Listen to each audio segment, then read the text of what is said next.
दोस्तों हाजिर हूं एक और रिपोर्ट लेकर और मेरी आज की रिपोर्ट भी रहेगी हिंदी में। अपनी कल की रिपोर्ट में हमने जिक्र किया था 12 अक्टूबर के रात मुंबई में बाबा सिद्दीकी की गई हत्या,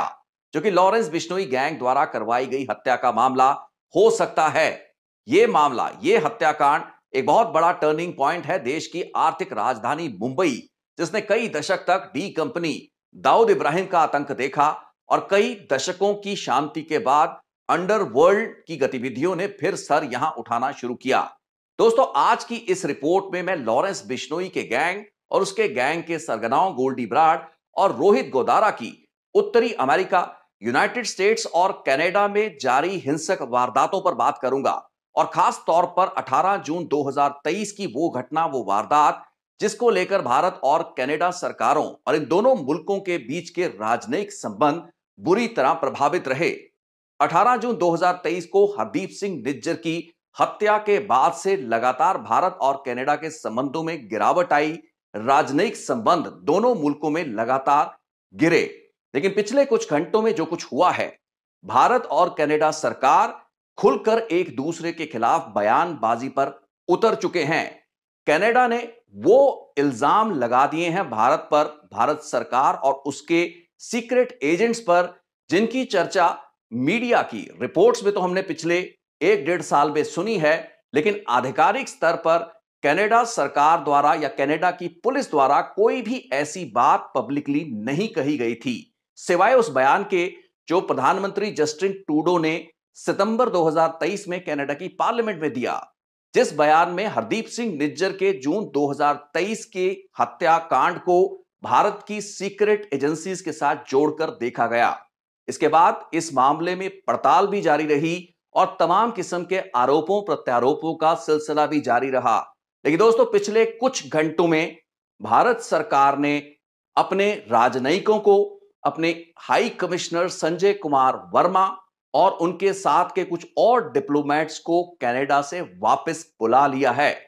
राजनयिकों को वापस बुलाने का सबसे बड़ा कारण है कनाडा सरकार द्वारा भारत सरकार को दी गई एक रिप्रेजेंटेशन। कैनेडियन सरकार द्वारा भारत को लिखी गई चिट्ठी में सीधा इल्जाम साधा गया है कि भारत के हाई कमिश्नर संजय कुमार वर्मा और उनके कुछ साथी डिप्लोमेट कनाडा में हो रही आपराधिक हिंसक वारदातें, जिनमें दक्षिणी एशियाई मूल के लोगों, खास करके प्रो खालिस्तान यानी कि खालिस्तान हिमायती लोगों को निशाना हिंसक वारदातों के जरिए बनाए जाने के प्रयास किए जा रहे हैं। आपराधिक तत्वों की मदद से उन गतिविधियों में भारतीय राजनयिक सीधे तरीके से संलिप्त पाए जा रहे हैं और वो Canadian authorities, law enforcement establishment के लिए पर्सन्स ऑफ इंटरेस्ट हैं। पर्सन ऑफ इंटरेस्ट माने कि कोई व्यक्ति जो कि किसी भी आपराधिक या हिंसक वारदात में एक संदिग्ध भूमिका में रहा हो। कनाडा सरकार की कुछ ही घंटे पहले इस रिप्रेजेंटेशन के तुरंत बाद भारत सरकार, भारतीय दूतावास और मिनिस्ट्री ऑफ एक्सटर्नल अफेयर्स ने एक बहुत ही सख्त बयान जारी किया। पिछले 1-1.25 सालों में जब से प्रधानमंत्री जस्टिन ट्रूडो ने कैनेडियन पार्लियामेंट में यह इल्जाम लगाया कि भारतीय सरकार की सीक्रेट एजेंसी हरदीप सिंह निज्जर की हत्या में शामिल हो सकती है, इसके कुछ क्रेडिबल सबूत कनाडा के पास उपलब्ध हैं, उसके बाद से लगातार एक दूसरे के खिलाफ बयान तो आए हैं। लेकिन संबंधों में इस कटुता के बावजूद भी व्यक्तिगत या सरकार के स्तरों पर एक दूसरे पर इस तरीके से निशाने नहीं साधे गए। भारत के मिनिस्ट्री ऑफ एक्सटर्नल अफेयर्स द्वारा जो सख्त बयान जारी किया गया, उसमें साफ तौर पर यह लिख दिया गया कि कनाडा के प्रधानमंत्री जस्टिन ट्रूडो वोट बैंक की राजनीति कर रहे हैं। कट्टरपंथियों के वोट के चक्कर में जस्टिन ट्रूडो भारत पर ऊल जलूल इल्जाम लगा रहे हैं, जिसका कोई भी तथ्य या प्रमाण भारत से पिछले इस 1-1.5 साल के दौरान साझा कैनेडियन अथॉरिटीज ने नहीं किया। भारतीय विदेश मंत्रालय के बयान में यहां तक लिख दिया गया कि जस्टिन ट्रूडो साल 2018 के अपने भारतीय दौरे में जिन विवादित खालिस्तान के ब्लैकलिस्टेड लोगों को अपने डेलीगेशन में साथ लाए, जिसकी वजह से उनका यह दौरा असफल भी रहा, उसकी काफी नुक्ताचीनी भी की गई। इसके बाद 2020 के बाद जस्टिन ट्रूडो लगातार खालिस्तानी या कट्टरपंथियों के इशारे या दबाव में आकर भारत के खिलाफ काम कर रहे हैं और उनकी सभी नीतियां भारत के विरुद्ध जा रही हैं। दोस्तों इसके कुछ ही घंटे बाद भारत सरकार ने एक अलग बयान जारी कर, विदेश मंत्रालय ने एक अलग बयान जारी कर Indian high commissioner Sanjay Kumar Verma और उनके साथ के डिप्लोमेट्स जो कि पर्सन्स ऑफ इंटरेस्ट हैं कैनेडियन लॉ एनफोर्समेंट अथॉरिटीज के लिए, उनको वापस बुला लिया है। अब भारतीय राजनयिकों को वापस बुलाने और कैनेडियन प्रधानमंत्री पर इल्जाम तराशी किए जाने के कुछ ही घंटे बाद कनाडा की federal police, royal Canadian mount police ने एक बहुत ही लंबा चौड़ा बयान जारी किया। और इस बयान को जारी करते समय कैनेडियन पुलिस ने यह स्पष्ट किया कि अमूमन साधारण स्थितियों पर किसी भी आपराधिक घटना की जांच जो चल रही होती है उस पर पुलिस टिप्पणी इस तरीके से नहीं करती, लेकिन जो हालात बने हैं दोनों मुल्कों, खास करके भारतीय रवैये से जो स्थिति उत्पन्न हुई है उसको एड्रेस करने के लिए आरसीएमपी, फेडरल आरसीएमपी ने यह बयान जारी किया। और यह पहला मौका रहा जब आधिकारिक स्तर पर कैनेडियन पुलिस ने, रॉयल कैनेडियन माउंट पुलिस ने इल्जाम लगाया कि कनाडा में पिछले कई महीनों, रादर एक साल से हो रही हिंसक आपराधिक गतिविधियों में गलत तत्वों, आपराधिक तत्वों की मदद से भारत सरकार और उसके एजेंट्स कनाडा के समाज में अशांति पैदा कर रहे हैं, हिंसा पैदा कर रहे हैं। एग्रेसिव डिप्लोमेटिक पोस्चरिंग यानी कि आक्रामक मुद्रा अपनाकर राजनयिक डिप्लोमेट्स या राजनेता एक दूसरे मुल्क, एक दूसरी सरकारों पर इल्जाम लगाएं, यह बात तो समझ में आती है, लेकिन कनाडा की लॉ एनफोर्समेंट एजेंसी भारत सरकार और उसके एजेंटों के इशारे पर कनाडा की सरजमी, वहां की धरती पर हो रही हिंसक वारदातों और अपराधों के पीछे एक बहुत बड़ी साजिश की बात कर रही है। और इस साजिश के पीछे भारत सरकार है। इस चीज को बाकायदा ब्लैक एंड व्हाइट में दर्ज कर एक बयान जारी किया है। दोस्तों, आज की इस रिपोर्ट में एक बार फिर से केंद्रीय बिंदु लॉरेंस बिश्नोई आता है। हालांकि यह जो बयान आरसीएमपी ने जारी किया है, इस बयान में लॉरेंस बिश्नोई का कोई जिक्र नहीं है, लेकिन यह जिक्र जरूर किया गया है कि कनाडा में एक्सटॉर्शन, वायलेंट क्राइम और खास करके प्रो खालिस्तान नेताओं को टारगेट किए जाने के पीछे कुछ ऐसी शक्तियां काम कर रही हैं, कुछ ऐसे लोग काम कर रहे हैं, कुछ ऐसे व्यापारिक प्रतिष्ठान जिन पर भारत सरकार द्वारा कथित तौर से दबाव बनाए जाने के बाद उन्हें भारत के साथ कोऑपरेट करने के लिए मजबूर किया गया। उनसे कनाडा के बिजनेसेस के बारे में जानकारी ली गई, जिसके बाद इन बिजनेसेस को तंग परेशान किया जाना शुरू किया गया। इनसे वायलेंट क्राइम की वारदातों के बूते पर एक्सटॉर्शन की वसूली का गोरख धंधा शुरू हुआ। ये सभी इल्जाम कनाडा की आरसीएमपी लगा रही है। लेकिन दोस्तों, पिछले तकरीबन सवा साल, जून 2023 के हरदीप सिंह निज्जर की हत्या के बाद मुझे इस चीज का इंतजार रहा है कि कब कैनेडियन लॉ एनफोर्समेंट अथॉरिटीज या वहां की पुलिस कुछ ऐसे तथ्यों को सामने रखेगी जिनसे मेरे द्वारा इस चैनल पर बनाई गई उन रिपोर्ट्स को कुछ प्रमाणिक आधार मिले, जिनमें मैंने हरदीप सिंह निज्जर की हत्या के पीछे लॉरेंस बिश्नोई गैंग, उसके सरगना गोल्डी बराड की भूमिका की तरफ इशारा किया था। कुछ महीने पहले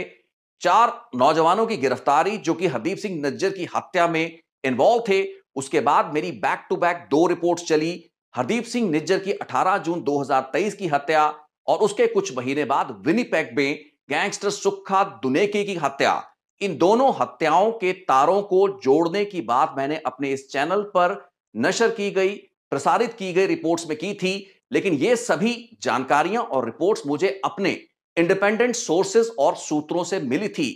इन तमाम महीनों और सालों में कैनेडियन पुलिस और वहां की अथॉरिटीज ने कोई भी ऐसा आधिकारिक तथ्य या बयान जारी नहीं किया है। कुछ घंटे पहले जारी किए गए इस बयान से पहले, जिसमें या तो लॉरेंस बिश्नोई का जिक्र हो या फिर कुछ ऐसे क्रिमिनल्स और गैंगस्टर का जिक्र हो जिनके तारों को भारत सरकार या उसकी secret agency research and analysis wing के साथ जोड़कर दिखाने की या देखने की कोशिश की जा रही हो।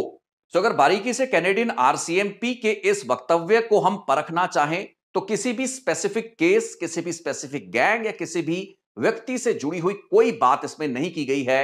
जिक्र या इशारा किया गया है और सफाई से किया गया है कि भारत सरकार और उसके एजेंट कनाडा की सरजमी पर, उसके अलग अलग शहरों में बिजनेसमैन, कारोबारियों से जो रंगदारियां वसूली जा रही हैं, उनके घरों और उनके बिजनेसेस के बाहर जो गोलियां चलाई जा रही हैं, और कुछ केसेस में जैसे हरदीप सिंह निज्जर, बिना नाम लिए यह इशारा किया गया है कि कुछ ऐसे होमिसाइड या मर्डर्स की वारदातों को भी अंजाम दिलाया गया। यह चीज समझ में आती है कि अदालत में चल रहे मुकदमों की रोशनी में किसी भी केस स्पेसिफिक से जुड़ी बात एक इन्वेस्टिगेशन एजेंसी तभी मीडिया में कर सकती है जब उसके पास पुख्ता आधार हैं। और जैसे कि मैं पहली कई अपनी रिपोर्ट्स में जिक्र कर चुका हूं, क्योंकि मैं खुद कनाडा में पिछला सवा डेढ़ साल मैंने वहां पे लगाया, सरी में ही उस जगह उस शहर में मैं था जहां हरदीप सिंह निज्जर का 18 जून को 2023 को कत्ल हुआ। तो जो भी और जितनी भी समझ कैनेडियन लीगल प्रोसेस, वहां के जुडिशियल सिस्टम की, यहां की पुलिसिंग की मैं ले पाया हूं इस अरसे के दौरान, मैं ये मानता हूं कि जब तक किसी भी केस में चार्जेस ले करने, यानी कि किसी भी व्यक्ति के खिलाफ, किसी भी अभियुक्त के खिलाफ जब तक पर्याप्त सबूत ना हो, इतने एविडेंसेस ना हो कि अदालत में उन्हें साबित किया जा सके, और सिर्फ पुलिस को यह काम नहीं करना बल्कि पुलिस द्वारा की गई इन्वेस्टिगेशन और सबूतों की परख प्रोसिक्यूशन डिपार्टमेंट को करनी होती है, यानी कि सरकारी वकील। और अगर क्राउन काउंसलर या प्रोसिक्यूशन उस चीज की मंजूरी नहीं देगा तो चार्जेस ले नहीं किए जाएंगे। और जब तक चार्जेस ले करने की स्टेज नहीं आती तब तक किसी भी इन्वेस्टिगेशन के बारे में खुलासे नहीं किए जा सकते। लेकिन दोस्तों, एक बात तो क्लियर है कि आज से कुछ महीने पहले आरसीएमपी चार्जेस लेकर चुकी है। वो जो 4 व्यक्ति गिरफ्तार किए गए थे 18 जून 2023 को हरदीप सिंह निज्जर की हत्या में, 3 नौजवान पहले और कुछ दिन बाद एक और नौजवान जिनमें 2 शूटर थे, उनके बारे में स्थिति को कैनेडियन पुलिस स्पष्ट कर चुकी है। दोस्तों, अपनी उन 2 रिपोर्ट्स जिनमें मैंने 18 जून की हरदीप निज्जर की हत्या और सितंबर के महीने के बाद की गई विनिपेग की सुक्खा दुनेके की हत्या, इन दोनों हत्याओं में एक कॉमन हमलावर, एक कॉमन शूटर का जिक्र किया था। आप मेरी उन रिपोर्ट्स को रेफर कर सकते हैं। उस जुड़ रही कड़ी के कारण ही हरदीप सिंह निज्जर की हत्या के मामले में लॉरेंस बिश्नोई और गोल्डी ब्राड गैंग की भूमिका के तथ्य उभरे थे। यह सारी मेरी अपनी इंडिपेंडेंट इन्वेस्टिगेशन थी। किसी भी जांच एजेंसी, किसी भी सीक्रेट एजेंसी या किसी भी तरीके के सोर्स की मदद मैंने अपनी इस इन्वेस्टिगेशन में नहीं ली। मेरे अपने सूत्रों से जो भी इंफॉर्मेशन मुझे मिली, मैंने अलग अलग 4 या 5 अपने सोर्सेस से इंफॉर्मेशन को कोरोबरेट कर यह रिपोर्ट आपके सामने रखी। एक नहीं, 2 रिपोर्ट्स रखी थी जिसमें जिक्र किया गया था कि हरदीप सिंह निज्जर की हत्या को सरी में 18 जून 2023 को अंजाम दिलवाने वाला मॉड्यूल लॉरेंस बिश्नोई गैंग से जुड़ा हुआ मॉड्यूल था, जिनमें से एक व्यक्ति या शूटर कई महीने बाद विनिपेग में मारे गए गैंगस्टर सुक्खा दुनेके की हत्या की वारदात में शामिल था। और विनिपेग की इस सुक्खा दुनेके की हत्या में इस कॉमन शूटर के साथ वारदात को अंजाम देने वाला व्यक्ति कोई और नहीं बल्कि गैंगस्टर गोल्डी बराड़ खुद था, जो कि सितंबर और अक्टूबर के महीनों में कनाडा में था। विनिपेग में जाकर उसी सुक्खा दुनेके, जिसने पंजाब में कई बड़ी वारदातों, हत्याओं को अंजाम दिलवाया, संदीप नंगलंबिया, प्रसिद्ध कबड्डी खिलाड़ी जिसे ग्लैडिएटर के नाम से जाना जाता था, विक्की मिड्डू खेड़ा, उत्तराखंड में महल सिंह, और बहुत सी ऐसी हत्याओं जिसके पीछे देवेंद्र बंबीहा और सुक्खा दुनेके शामिल थे। उसी सुक्खा दुनेके को उसके घर में घुस के मारने वाली वो हिट स्क्वाड में खुद गोल्डी बराड़ और ये दूसरा शूटर जो कि कुछ महीने बाद पकड़ा जाता है हरदीप सिंह निज्जर हत्या मामले में आरसीएमपी द्वारा, I hit integrated homicide investigation team द्वारा। सो समझने की बात यह है कि भारत और कनाडा दोनों मुल्कों और उनकी सरकारों में तलवारें खिंच चुकी हैं। एक दूसरे के खिलाफ आरोप प्रत्यारोप, बहुत ही गंभीर इल्जाम लगा दिए जा चुके हैं। कनाडा भारत को एक रोग स्टेट बता रहा है, यह लिखा नहीं उन्होंने है, यानी कि एक शरारती खुराफाती सरकार जो कि किसी और देश में आपराधिक घटनाओं को अंजाम दिला रही है। भारत कह रहा है कि प्रधानमंत्री जस्टिन ट्रूडो वोट बैंक की हल्की राजनीति करने के लिए यह सब इल्जाम भारत पर लगवा रहे हैं। इवन भारत सरकार ने यहां तक कुछ दिन पहले बयान दिया था कि किसी भी इन्वेस्टिगेशन एजेंसी या जांच एजेंसी को पॉलिटिकली मोटिवेटेड बयान या डायरेक्शन उस देश का प्रधानमंत्री नहीं दे सकता, जो कि जस्टिन ट्रूडो पिछले कुछ सालों या महीनों से करते आ रहे हैं। अब तो कैनेडियन पुलिस आरसीएमपी ने भी भारत सरकार का नाम लेकर यह साफ कह दिया है कि कनाडा में हो रहे अपराध के पीछे भारत सरकार, उसके एजेंट या उसके इशारे पर काम करने वाले ऑर्गेनाइज्ड क्राइम सिंडिकेट हैं। देखिए दोस्तों, अब इस रिपोर्ट के सबसे महत्वपूर्ण हिस्से पर आते हैं। यह ऑर्गेनाइज्ड क्राइम सिंडिकेट क्या लॉरेंस बिश्नोई का गैंग है हालांकि कनाडा की एक्सटॉर्शन की मंडी में भारत या पंजाब आधारित कई क्रिमिनल और गैंगस्टर्स एक्टिव हो चुके हैं। कौशल चौधरी, हरविंदर रिंदा, हैरी चट्ठा, लखवीर सिंह लंडाहरी के कुछ ऐसे बड़े नाम और गैंगस्टर्स हैं जो कि पिछले कई सालों में कनाडा में हो रही इन आपराधिक वारदातों, खास करके रंगदारी की वसूली के मामलों में खुलकर सामने आकर फिरौतियां, रंगदारियां वसूल रहे हैं। लेकिन कनाडा की किसी जांच एजेंसी द्वारा किसी भी ऐसे क्रिमिनल सिंडिकेट का नाम आज तक नहीं लिया गया। लेकिन दोस्तों, अब मैं आपको कनाडा की आरसीएमपी की एक अधिकारी, एक सीनियर अधिकारी जिससे हरदीप सिंह निज्जर की हत्या से जुड़े हुए सवाल एक प्रेस कॉन्फ्रेंस में पूछे जा रहे थे, उनका एक बयान, कुछ सेकंड का यह बयान सुनाऊंगा, जिसमें पहली बार मैंने किसी कैनेडियन पुलिस के अधिकारी के मुंह से बिश्नोई गैंग का नाम सुना है। और इस महिला अधिकारी की बात और दावे को अगर माना जाए तो आरसीएमपी, कैनेडियन पुलिस मानती है कि बिश्नोई गैंग भारत सरकार के साथ लिंक्ड है, भारत सरकार के साथ जुड़ा हुआ है। सो वो बयान जो कि पिछले सवा एक सालों के इस पूरे राजनीतिक बवाल के बीच में किसी भी अथॉरिटी ने जारी नहीं किया, वो बयान एक आरसीएमपी अधिकारी के मुंह से मैंने कुछ ही घंटे पहले सुना। आप इस कुछ सेकंड के क्लिप को देखिए, जिसके बाद इस रिपोर्ट को आगे बढ़ाएंगे। Police and jurisdiction partners, I won't be providing any further details in regards to the specificity of those investigations. But what we've seen is from an RCMP perspective, is the use of organized crime elements, and I will say and it's been publicly attributed and claimed by one organized crime group in particular, which is the Bishnoi group.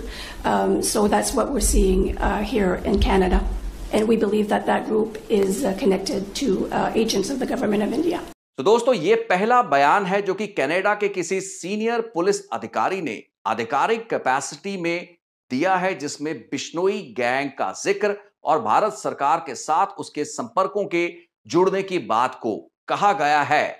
2022 में पंजाब में सिद्धू मूसेवाला, 2023 में सरी में हरदीप निज्जर और Winnipeg में सुखदूल सुक्खा दुनेके, इसके बाद राजस्थान में राजू ठेठ, सुखदेव गोगामेड़ी और कुछ दिन पहले बाबा सिद्दीकी मुंबई में। इन हत्याओं के पीछे लॉरेंस बिश्नोई, गोल्डी बराड़, रोहित गोदारा, काला जठेड़ी, इस क्रिमिनल लीग, इस क्रिमिनल सिंडिकेट की भूमिका है। और अब जो इशारा कैनेडियन आरसीएमपी कर रही है वो भी बिश्नोई गैंग की इन आपराधिक वारदातों, इनफैक्ट जिक्र नहीं किया गया, स्पेसिफाई नहीं किया गया कि क्या आरसीएमपी की महिला अधिकारी ने जब बिश्नोई गैंग का जिक्र किया तो किस आपराधिक वारदात का जिक्र कर रही है, क्योंकि एक्सटॉर्शन, रंगदारी की वसूली को लेकर भी बिश्नोई गैंग कनाडा, खास करके वैंकूवर इलाके में, ब्रैम्पटन के इलाके में काफी एक्टिव है, सक्रिय है। सो हरदीप निज्जर की हत्या कांड या ऐसी आपराधिक वारदातों में क्या जिस ऑर्गेनाइज क्राइम सिंडिकेट के जरिए कथित तौर पर भारत सरकार ने इन आपराधिक वारदातों को अंजाम दिलवाया, क्या वो आपराधिक सिंडिकेट लॉरेंस बिश्नोई का है? इस पर खुलकर कैनेडियन अथॉरिटीज आज भी बात नहीं कर रही हैं। सो भारत सरकार की कंटेंशन, उनका दावा यही है कि जब आमने सामने बैठने का समय आता है, जब सबूत देने की बात आती है, इनफैक्ट अगर हम इस पूरी बातचीत को समझें, इन रिपोर्ट्स एक दूसरे में के साथ जो ये पत्र व्यवहार पिछले कुछ घंटों में हुआ है, कनाडा एक रिप्रेजेंटेशन भेजता है, उसमें यह इल्जाम लगाता है कि भारत के राजनयिक इन्वॉल्व हैं कुछ आपराधिक घटनाओं में। भारत सरकार लिखती है कि जस्टिन ट्रूडो इन्वॉल्व है। इसके बाद भारत अपने इंडियन हाई कमिश्नर को और उसके साथ के कुछ और राजनयिकों को वापस बुला लेती है, जिसके बाद आरसीएमपी का एक बयान आता है। लेकिन इन सभी बातों में स्पेसिफिक्स मिसिंग है। तो क्या अदालत में चल रहे इन मुकदमों की नजाकत को समझते हुए इन स्पेसिफिक्स पर बात नहीं की जा रही है? दोस्तों, यहां पर बहुत से लोग आप में से यह सवाल जरूर करेंगे कि जो इल्जाम भारत पर, भारतीय स्टेट, उसकी सीक्रेट एजेंसी पर अमेरिका की अदालत में एफबीआई और डीईए के अंडर कवर एजेंट्स द्वारा जो एक ऑपरेशन एक्सपोज किया गया, जिसमें पाया यह गया कि सिक्स फॉर जस्टिस खालिस्तान के हिमायती लीडर गुरपतवंत सिंह पन्नू को मरवाने की साजिश की जा रही थी। अंडर कवर एजेंट्स जो कि डीईए, अमेरिका की लॉ एनफोर्समेंट एजेंसीज जो कि गैंग्स के अंदर घुसे हुए थे, उन्हीं एजेंट्स तक एक निखिल गुप्ता नाम के व्यक्ति ने पहुंच की, जो कि भारतीय एजेंसियों के इशारे पर गुरपतवंत सिंह पन्नू का कत्ल करवाने के लिए कॉन्ट्रैक्ट मनी दे चुका था। कई $1,000 उसके द्वारा दिए जा चुके थे। गुरपतवंत सिंह पन्नू की हत्या नहीं हुई, लेकिन उसी दौरान हरदीप सिंह निज्जर का 18 जून 2023 को कत्ल कर दिया जाता है। इसके तकरीबन 10 दिन बाद चेक रिपब्लिक में निखिल गुप्ता को डिटेन कर लिया जाता है America federal bureau of investigation की दरखास्त पर, जिसके बाद कुछ महीने पहले निखिल गुप्ता को एक्स्ट्राडाइट या डीपोर्ट कर कनाडा लाया गया। नवंबर 2023 में अमेरिका की अदालत में एक इंडाइटमेंट दी गई जिसमें बताया गया कि भारत सरकार या उसके एजेंट्स द्वारा निखिल गुप्ता की मदद से अंडरवर्ल्ड को एक कॉन्ट्रैक्ट देकर, यानी कि सुपारी के जरिए गुरपतवंत सिंह पन्नू को मरवाने की साजिश की जा रही थी और उसी वक्त कुछ और मुल्कों में प्रो खालिस्तानी नेताओं को टारगेट किया जाना था। अब दोस्तों यहां परिस्थिति को थोड़ा समझें। अमेरिकन एजेंसीज ने भारतीय सीक्रेट एजेंट्स को एक्सपोज कर दिया। निखिल गुप्ता नाम के उस विवादित कारोबारी जो कि पॉसिबली ड्रग ट्रेड में इन्वॉल्व था, डीईए के अंडरकवर एजेंट्स के संपर्क में शायद इसी कारण यह आया। इसका गुजरात में भारत में एक आपराधिक रिकॉर्ड रहा है। सो इस विवादित किरदार की मदद से खालिस्तानी नेता गुरपतवंत सिंह पन्नू को मारने की जो कथित साजिश की जा रही थी, उस मामले को अमेरिका की एजेंसीज ने एक्सपोज किया, लेकिन वो वारदात घटना कभी घटी ही नहीं, हुई ही नहीं। हां, उसकी साजिश की जा रही थी जो कि दंडनीय अपराध है अमेरिका में। लेकिन पैरेलली साइमल्टेनियसली इसी टाइमलाइन के दायरे में कत्ल कर दिया गया हरदीप सिंह निज्जर को 18 जून 2023 को। अब सरी में हरदीप सिंह निज्जर का कत्ल एक बहुत ही गंभीर आपराधिक वारदात थी, जिस मामले की इन्वेस्टिगेशन, पड़ताल और उन कड़ियों को जोड़ना कैनेडियन लॉ एनफोर्समेंट एजेंसीज के लिए बहुत जरूरी था और आज भी जरूरी है। सितंबर में जब जस्टिन ट्रूडो कनाडा की पार्लियामेंट में खड़े होकर बयान देते हैं, उस बयान का आधार था जो फाइव आइज नेशन है, जिनमें एक मुल्क अमेरिका, ऑस्ट्रेलिया, इंग्लैंड, न्यूजीलैंड, ये सब मुल्क है और कनाडा एक पार्टनर मुल्क है, आपस में सूचना इंटेलिजेंस का आदान प्रदान करते हैं। इन मुल्कों द्वारा एक दूसरे को खुफिया जो जानकारी दी जाती है, उसी तहत अमेरिका की एफबीआई ने निज्जर के कत्ल के बाद या उस वक्त कैनेडियन अथॉरिटीज को इंफॉर्मेशन दी। ठीक वही जानकारी जो कि अमेरिका ने कनाडा से साझा की थी गुरपतवंत सिंह पन्नू की कथित हत्या की साजिश के संदर्भ में, वही जानकारी आधार बनी कैनेडियन प्राइम मिनिस्टर के पार्लियामेंट में दिए गए उस बयान का, जिसमें भारतीय सीक्रेट एजेंट्स या एजेंसीज पर निशाना साधा गया था। लेकिन इसके अलावा असल की वारदात कनाडा में हुई और कैनेडियन अथॉरिटीज को अपनी पड़ताल के जरिए यह साबित और स्थापित करना होगा, क्योंकि उनकी सरजमी पर हुई घटना एक असल अपराध था जिसकी कड़ियां उन्हें जोड़नी होंगी। सो भारत सरकार की अगर यह तकरीर है कि कनाडा उन्हें वो सबूत नहीं दे रहा, वो प्रमाण नहीं दे रहा, तो कैनेडियन अथॉरिटीज को उन सबूतों को पब्लिक करना चाहिए, उनको सार्वजनिक करना चाहिए, क्योंकि एक दूसरे मुल्कों, उनके प्रधानमंत्रियों की नीयतों पर इस वक्त सवाल खड़े किए जा रहे हैं, चाहे वो भारत की तरफ से किए जा रहे हो या फिर कैनेडियन आरसीएमपी या वहां के विदेश मंत्रालय की तरफ से। मुद्दा यही है कि तमाम पत्र व्यवहार और इन सभी प्रेस नोट और प्रेस कॉन्फ्रेंसेस में कोई भी स्पेसिफिक जिक्र कैनेडियन अथॉरिटीज नहीं कर रही हैं। अब यहां पर दोनों मुल्कों यानी कि कनाडा और अमेरिका के कानूनी सिस्टम में जो डिफरेंसेस है उसका हवाला भी दिया जाता है कि अमेरिका की अदालत में एफबीआई अपनी इंडाइटमेंट में कुछ भी कह सकती है, वो कुछ भी लिख के दे सकते हैं, लेकिन कनाडा जहां पर असल में एक बहुत ही बड़ी आपराधिक वारदात हुई, एक व्यक्ति की हत्या की गई है और उस हत्या के पीछे